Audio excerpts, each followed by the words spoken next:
August 16 శుక్రవారం రోజున వరలక్ష్మి వ్రతం రానుంది.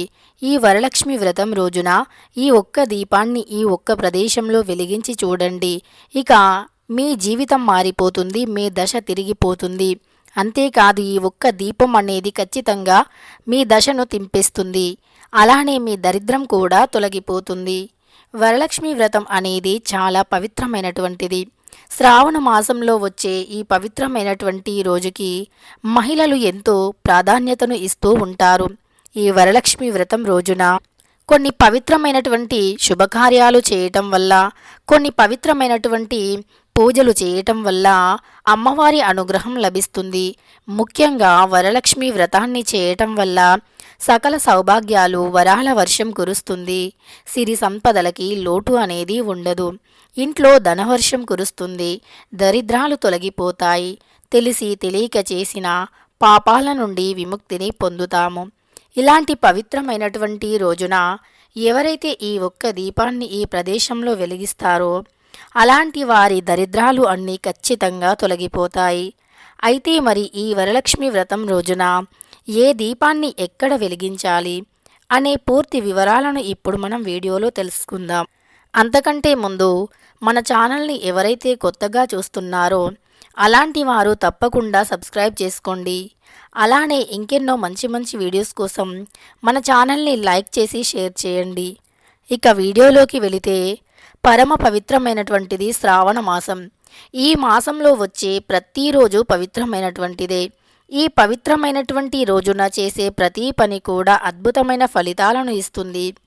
మరి ఈ మాసంలో పౌర్ణమి కంటే ముందు వచ్చే శుక్రవారం రోజున వరలక్ష్మి వ్రతాన్ని జరుపుకోవటం ఆనవాయితీ.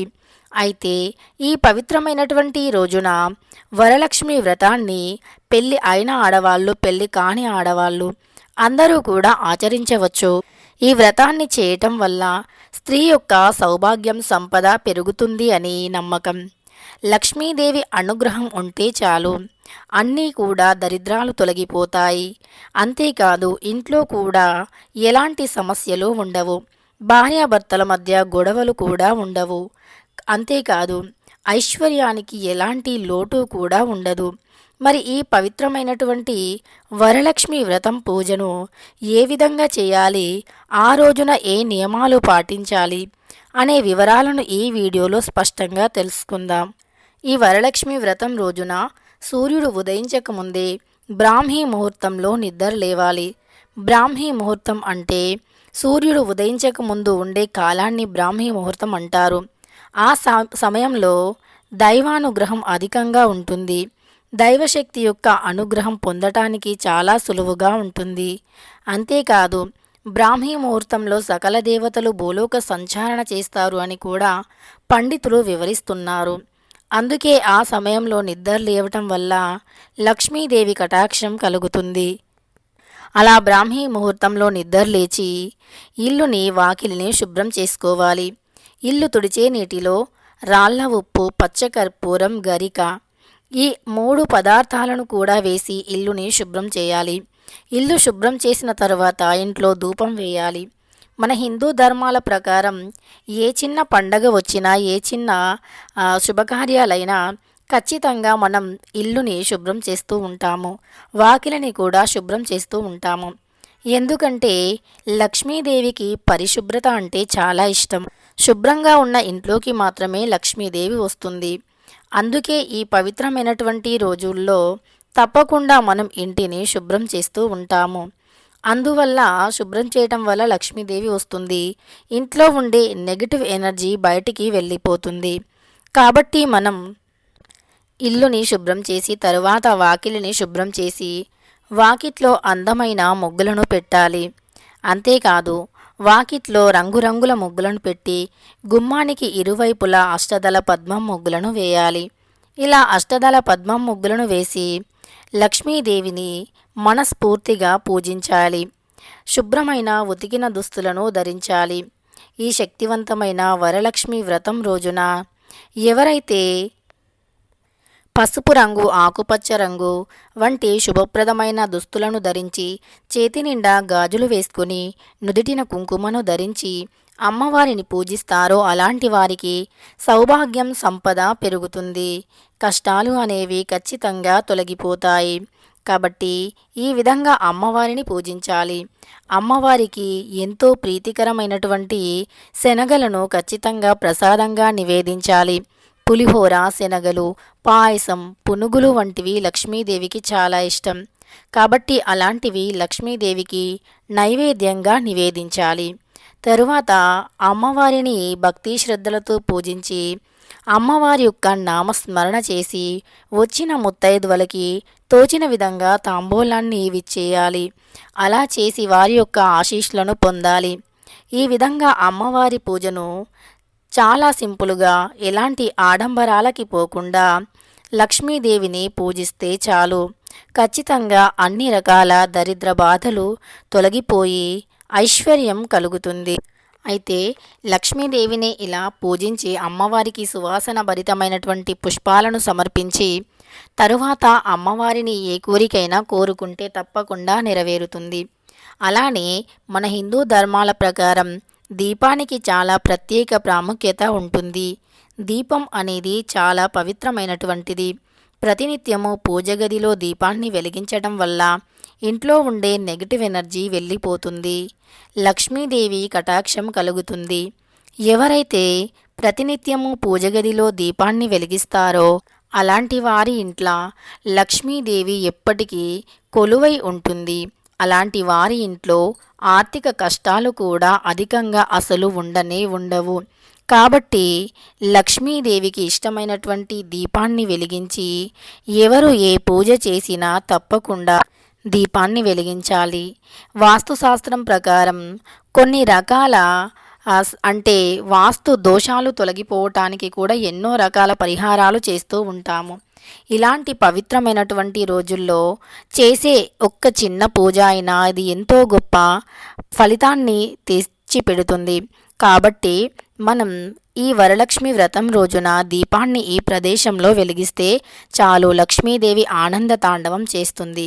ఖచ్చితంగా లక్ష్మీదేవి ఇంట్లో తిష్ట వేసుకొని కూర్చుంటుంది. సకల దరిద్రాలను తొలగించి అష్ట ఐశ్వర్యాలను కలిగింపజేస్తుంది లక్ష్మీదేవి. కావున ప్రతి ఒక్కరూ వరలక్ష్మి వ్రతం రోజున ఈ ప్రదేశంలో ఈ దీపాన్ని వెలిగించండి. ముఖ్యంగా ఈ దీపాన్ని ఎప్పుడు వెలిగించాలి అంటే ఆగస్టు 16 శుక్రవారం సాయంత్రం 6:30 నుండి 7:30 లోపు వెలిగించండి. ఆ సమయం చాలా ప్రత్యేకమైనటువంటిది.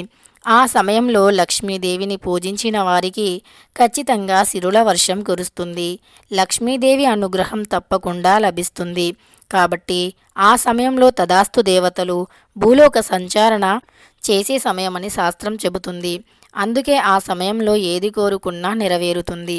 ఆ సమయంలో చేసే లక్ష్మీదేవి పూజ కూడా అత్యంత ఉత్తమ ఫలితాలను ఇస్తుంది. అందుకే ఖచ్చితంగా మనం లక్ష్మీదేవి అనుగ్రహాన్ని పొందడానికి లక్ష్మీదేవి పూజని రాత్రి సమయంలో మాత్రమే చేస్తూ ఉంటాము. ఇలానే వరలక్ష్మి వ్రతం రోజున రాత్రి సమయంలో ఈ పూజను చేస్తే ఖచ్చితంగా అంటే ఈ దీపాన్ని అంటే 6:30 నుండి 7:30 లోపు ఈ దీపాన్ని ఈ ప్రదేశంలో వెలిగించండి. మన హిందూ ధర్మాల ప్రకారం ఒక్కొక్క రకమైనటువంటి దీపం ఒక్కొక్క రకమైనటువంటి దరిద్రాన్ని తొలగిస్తుంది. అదేవిధంగా ఒక్కొక్క రకమైనటువంటి దీపం అనేది కటిక దరిద్రుణ్ణి కూడా కుబేరులుగా మారుస్తుంది. మరి ఆ దీపాన్ని ఎలా వెలిగించాలి అంటే ముందుగా ఈ విధంగా మనం వరలక్ష్మి వ్రతం రోజున పూజలు చేయాలి. ఈ వరలక్ష్మి వ్రతం రోజున సాయంకాలాన గుమ్మానికి ఎదురుగుండా ఏవి కూడా పెట్టకూడదు. గుమ్మాన్ని సాయంకాలం కూడా శుభ్రం చేసి ముగ్గులు వేయాలి. తరువాత సాయంకాలం కూడా గుమ్మానికి ఎడమవైపు దీపాన్ని వెలిగించాలి. అలానే వాస్తుశాస్త్రం ప్రకారం మనకు ఉత్తర దిక్కు ఈశాన్యం దిక్కు రెండూ కూడా పరమ పవిత్రమైనటువంటివిగా మనకు ఉంటాయి. వాస్తుపరంగా అత్యంత ప్రాముఖ్యతను పొంది ఉండే రెండు ప్రదేశాలు. కాబట్టి ఉత్తర దిక్కున కానీ ఈశాన్య దిక్కున కానీ రెండు దిక్కుల్లో ఏ దిక్కునైనా మీకు ఏ దిక్కున వీలుగా ఉంది అనిపిస్తే ఆ దిక్కున ఈ యొక్క ప్రత్యేక దీపాన్ని వెలిగించండి. ఇంతకీ ఈ దీపాన్ని ఎలా వెలిగించాలి అంటే ముందుగా అక్కడ ఒక రాగి ప్లేటు కానీ ఇత్తడి ప్లేటు కానీ పెట్టండి. అందులో ఒక తమలపాకుని పెట్టండి. ఆకుపైన కొన్ని అక్షంతలు పచ్చ కర్పూరం వేయండి.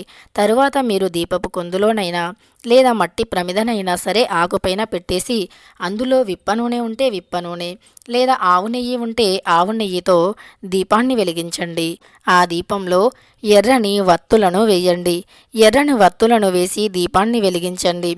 అలా ఎర్రని వత్తులను వేసి దీపాన్ని వెలిగించి తరువాత అక్కడ కొన్ని అక్షంతలు చిన్న బెల్లం ముక్కను నైవేద్యంగా పెట్టి గణపతిని, లక్ష్మీదేవిని, కుబేర స్వామిని తలుచుకొని మీరు ఏ కోరిక కోరినా తప్పకుండా నెరవేరుతుంది. కాబట్టి వరలక్ష్మి వ్రతం రోజున ఈ విధంగా లక్ష్మీదేవి అనుగ్రహాన్ని పొందడాని కోసమని ఈ దీపాన్ని వెలిగించితే ఖచ్చితంగా మీ సమస్యలు అన్నీ కూడా తొలగిపోయి అదృష్టం అనేది కలిసి వస్తుంది. తెలుసుకున్నారు కదా. అత్యంత పవిత్రమైనటువంటి రోజు శ్రావణ మాసంలో పౌర్ణమి కంటే ముందు వచ్చే శుక్రవారం అంటే ఆగస్టు 16 శుక్రవారం రోజున అత్యంత పవిత్రమైనటువంటి వరలక్ష్మి వ్రతం రోజున ఈ దీపాన్ని ఎలా వెలిగించాలి అని, ఈ దీపాన్ని వెలిగించడం